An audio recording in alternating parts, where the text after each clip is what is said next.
darle prioridad a estas voces que siempre aparecen como víctimas y no aparecen con su potencial, en su empoderamiento. Así que bueno, las vamos a encender aquí, o por lo menos esa es la idea, ¿no? Encenderlas en este micro de género y diversidad llamado Voces Encendidas. Bien, ya la vamos a presentar a Nati Ceres entonces, pero primero abrimos esta columna, abrimos este segmento de Nueva Cepa para acompañarte, para aprender incluso también, y si podemos dejar una inquietud o un aprendizaje del otro lado, más que satisfechos, por supuesto.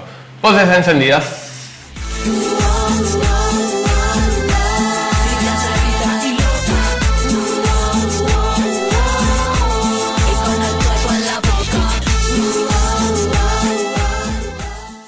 ¿Cómo le va, Natalia Ceres? Buenas. Bueno, buenas tardes Emi, buenas tardes Nahuel, buenas tardes a todos y todas del otro lado. Muy bien, andamos bien, ya con menos nervios. ¿Sí? Muy nerviosa el primer día, no se notó. Bueno, pero sí. Pero no. O sea, sí, pero no. Sí, estábamos con un poco de nervios, pero bueno, ya le vamos a ir agarrando la mano de a poquito a este nuevo formato en mi vida. Así que bueno. ¿Repercusiones? ¿La gente? ¿Qué dijo la gente? ¿La familia? No, la familia, eso siempre te tiran buena onda, les amigues también, algunos con sus críticas constructivas, que me quede quieta. A mí me dijeron lo mismo, quédate quieto, basta de moverte. Bueno, pero es muy difícil. La silla giratoria, pasa que esta silla se predispone, ¿no?, a que uno se mueva. Claro, no saben que desde producción nos dan pataditas en la mentira.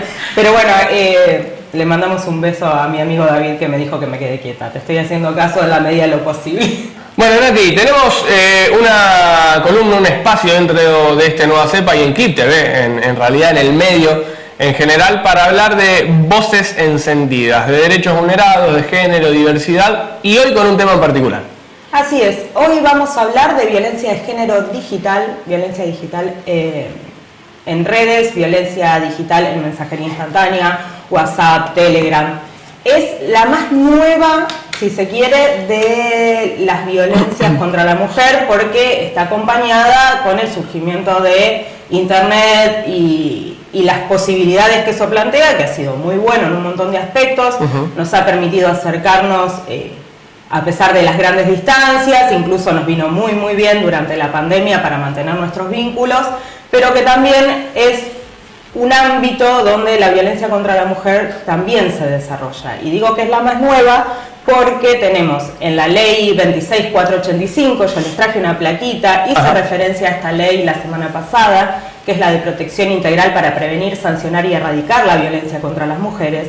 La ley distingue tipos y modalidades de la violencia. Los tipos son las formas en que la violencia es ejercida sobre las mujeres y las modalidades, que es el artículo 6, son los ámbitos en los que esa violencia se ejerce. Entonces tenemos violencia física, violencia psicológica, violencia sexual, económica, patrimonial, simbólica y política, y las modalidades son doméstica, institucional, laboral, contra la libertad reproductiva, obstétrica, mediática, contra las mujeres en el espacio público y pública y política contra las mujeres. Yo les hice esta especie de cuadrito para que lo tengan en cuenta, porque ahora cuando hablemos de violencia digital vamos a ver que hay un proyecto dando vueltas que propone incorporar a la violencia digital como una modalidad dentro de la ley 26.485. Como una modalidad, no como un tipo. No, es una modalidad, propone incorporarla al artículo 6. Respecto de esto hay que decir que esta ley es del 2009, pero que se fue reformando, incluyendo, antes eran 5 tipos y 6 modalidades, y se reforma en el 2019 para incluir un nuevo tipo, que es el de violencia política, y 2 modalidades más, que son las del espacio público, la violencia contra las mujeres en el espacio público, que sería lo que denominamos el acoso callejero, y la violencia pública política contra las mujeres. Es decir, que no es que quedó promulgada y sancionada y promulgada la ley y ya no la olvidamos más, claro, sino que todo el tiempo se está revisando en virtud de nuevas prácticas que afectan a las mujeres en su dignidad, en su integridad y en su vida en general. Abro un paréntesis con un concepto, acoso callejero. Sí. ¿Qué es el acoso callejero? El acoso callejero lo define la misma ley como cuando se molesta o se invade a la mujer desde lo verbal y con conductas verbales y no verbales, porque puede haber tocamientos en la vía pública. No, claro, eso. No hablamos de tocamientos, ¿no? Piropo.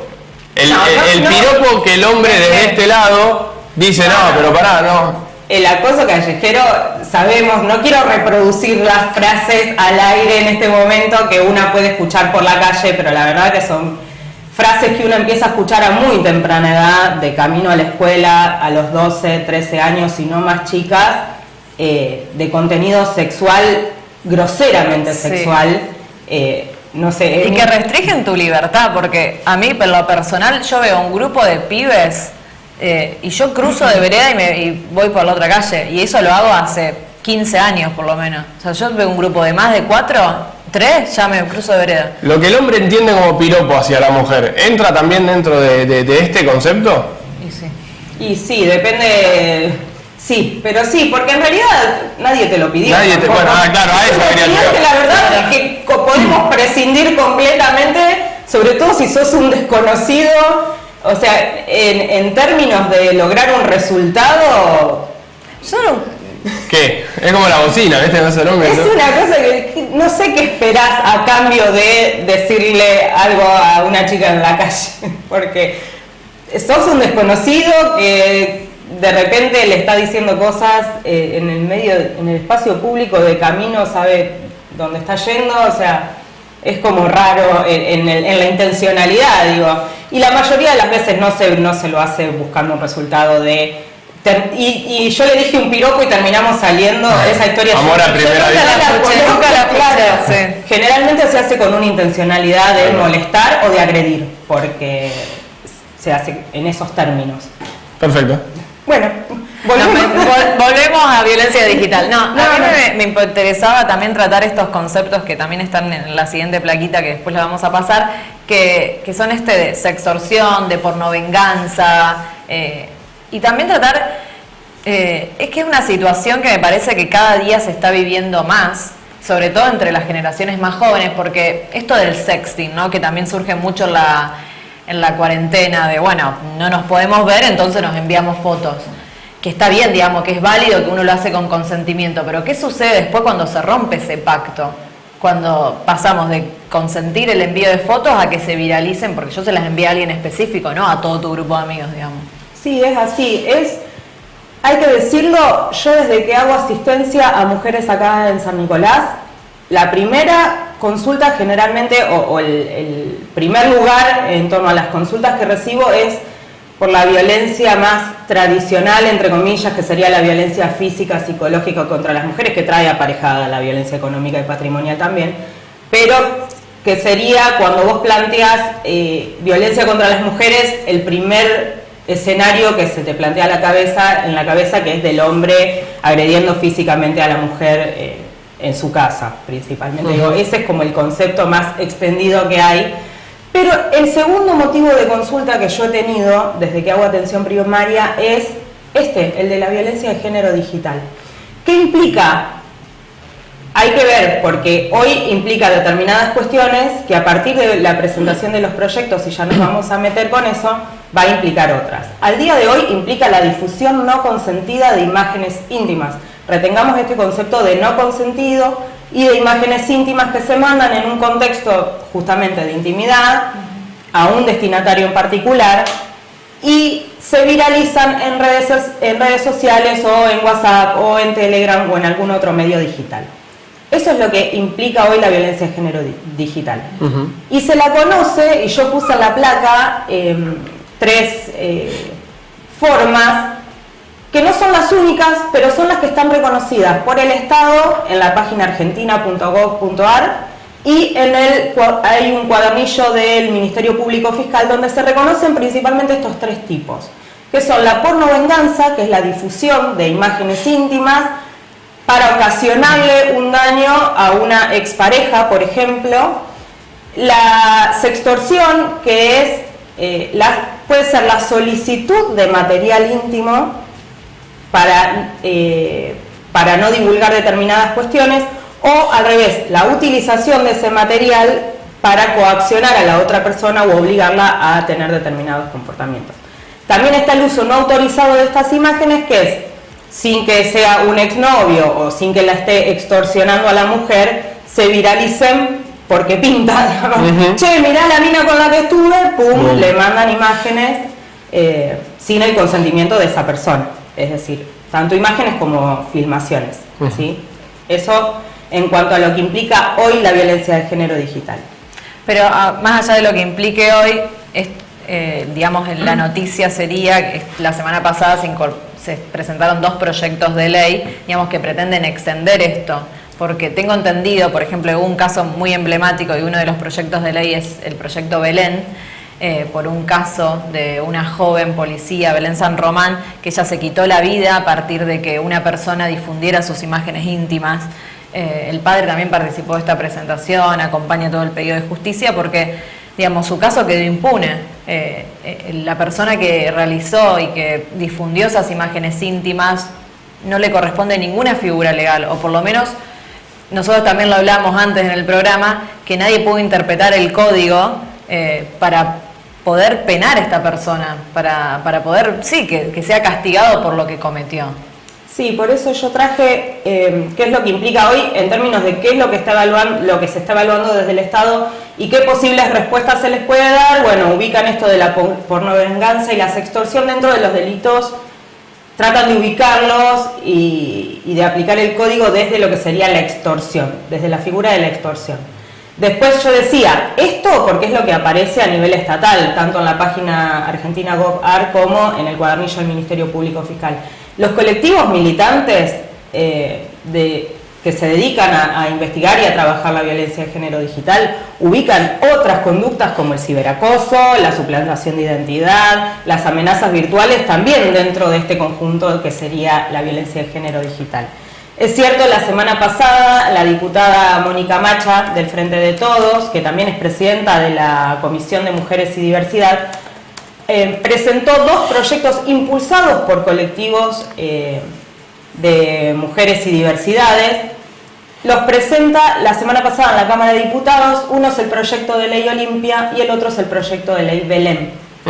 Son 2 proyectos que vienen en esto que decíamos la vez pasada de pensar, bueno, ¿qué hacemos ante esta realidad que están sufriendo las mujeres? Vienen a dar respuesta a esa pregunta.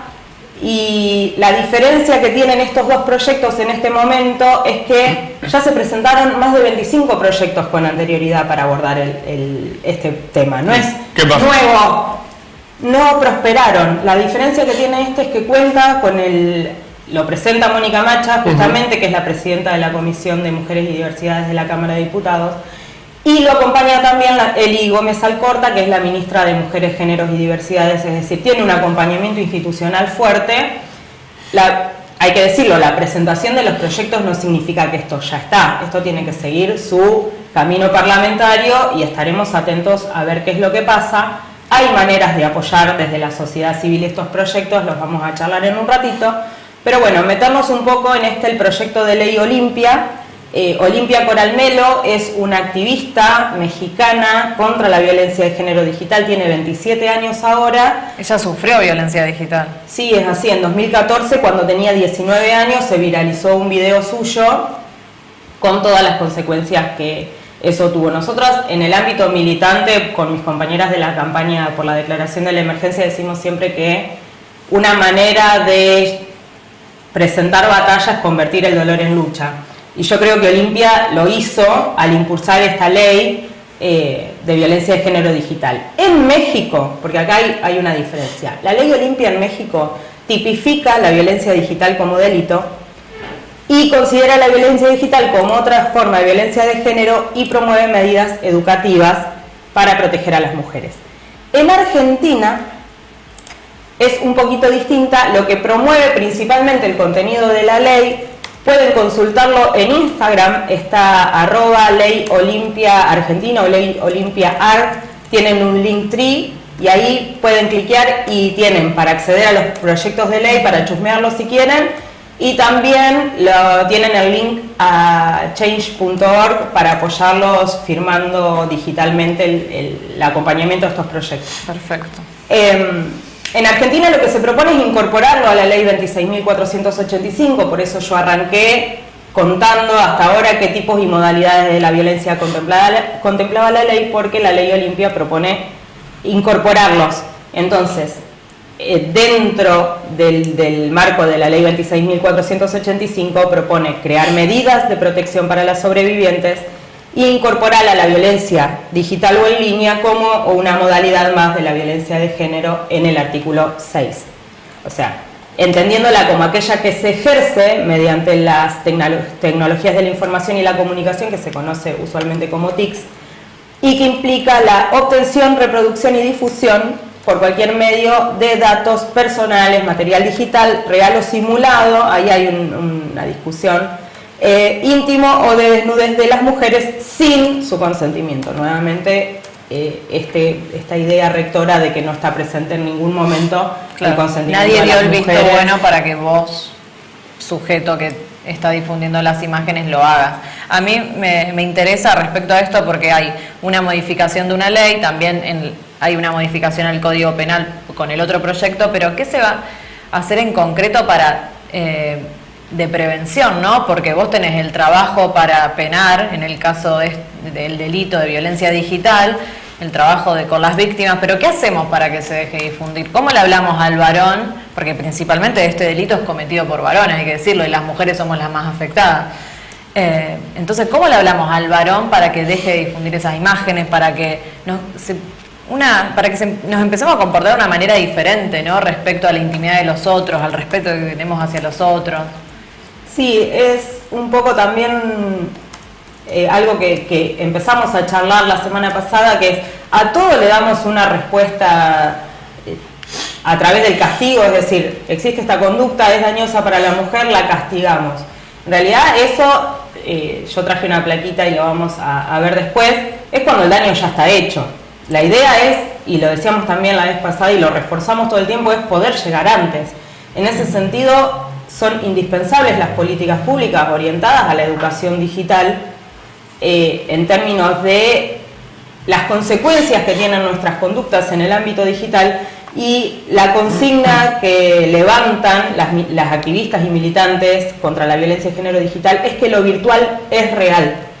Que sea en el ámbito virtual no significa que sea menos dañoso para la mujer, porque justamente la ley, el otro proyecto de ley, que es el proyecto de ley Belén, es la manifestación de que lo virtual es real, porque Belén, como vos dijiste bien, se termina suicidando a partir de la viralización que hace su exnovio de un video de carácter íntimo. Encima ella, policía, afectada al comando de patrullas rurales de Bragado de la provincia de Buenos Aires, es decir, también tiene un peso ahí el uniforme, y de repente sus imágenes viralizadas.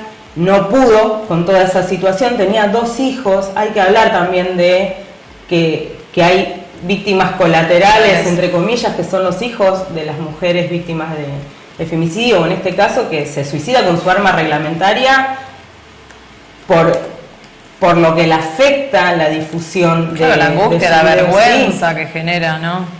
Yo arranqué a partir de todo esto la serie Intimidad, que está en Netflix, una serie española.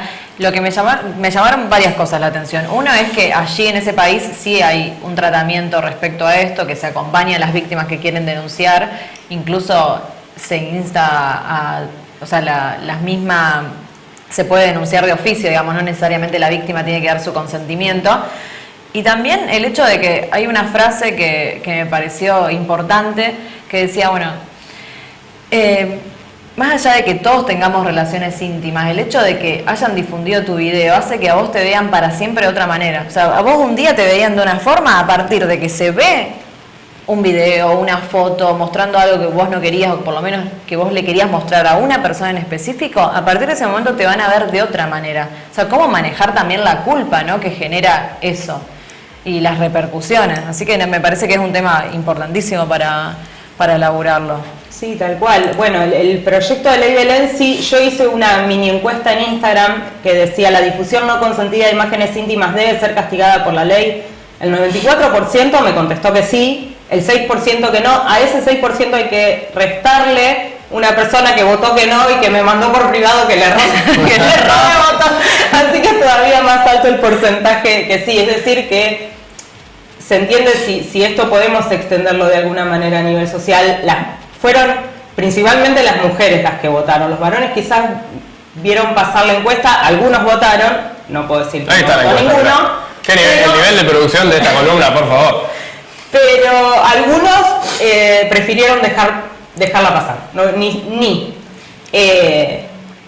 decíamos, bueno, el proyecto de ley Belén sí, entonces, al no estar tipificada como delito la difusión sin consentimiento de imágenes íntimas, el proyecto de ley Belén sí propone incorporarlo ya al Código Penal, el delito de obtención y difusión no consentida de material íntimo. Es interesante porque ya no es solo la difusión, sino la obtención, porque hay muchas veces que ese material se obtiene también sin consentimiento. Claro.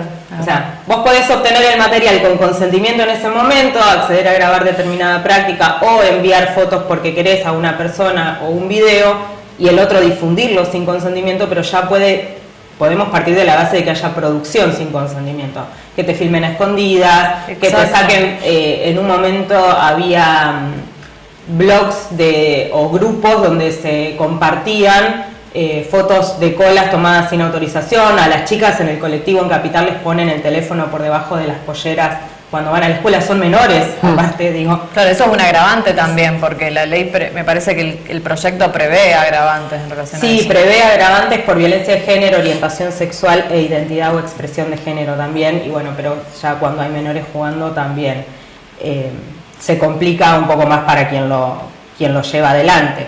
Como decíamos, entonces el proyecto de ley Belén propone incorporarlo al código bajo el título referido a los delitos contra la libertad y en el capítulo referido a la violación de secretos y de la privacidad, que sería en el artículo 155 bis. Eso en relación al código.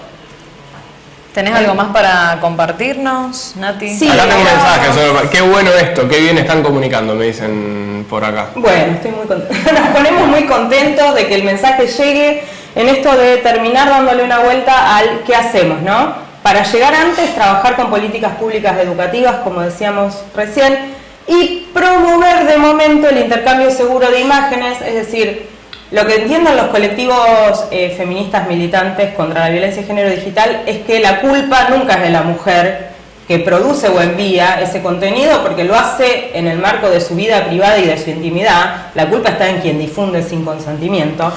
Pero bueno, si vamos a tener ese tipo de prácticas que no están mal, mientras sean consensuadas siempre, tener siempre el consentimiento de tu pareja en esto que decíamos, para la obtención de material o si vas a filmar o sacar fotos.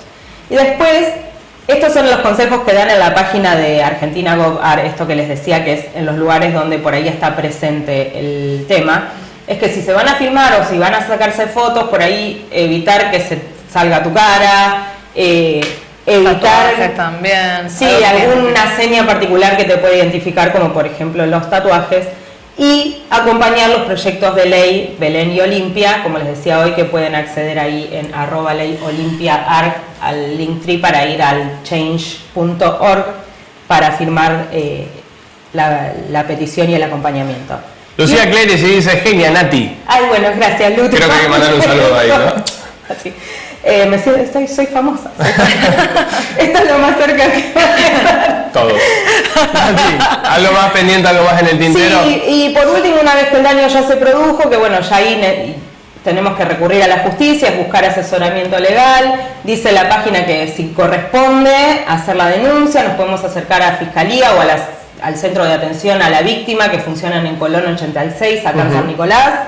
Guardar todas las pruebas que tengan, chats, videos, fotos, tratar de no eliminar nada. Los peritos se ocupan después de la obtención y la preservación de esa prueba digital. Hay protocolos para eso, Claro. Para poder presentarlas en un eventual proceso penal. Y bueno, eso sería todo. Acompañar siempre desde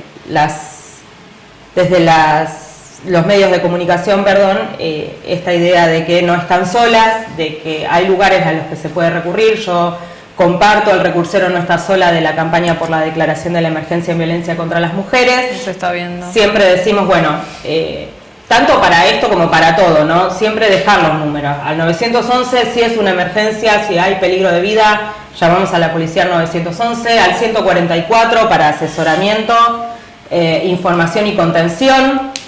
Y en la ciudad de San Nicolás, la Comisaría de la Mujer y el área de género municipal, Mujer, Género y Diversidad, cuyo teléfono es 336-434-2905.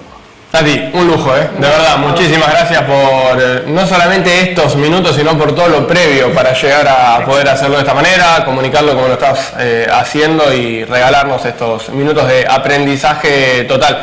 Esperemos que del otro lado suceda lo mismo y entiendo que sí. Buenísimo, chicos. Bueno, nos vemos en unos días. Creo que la próxima viene Feli. Le toca a Feli, la verdad.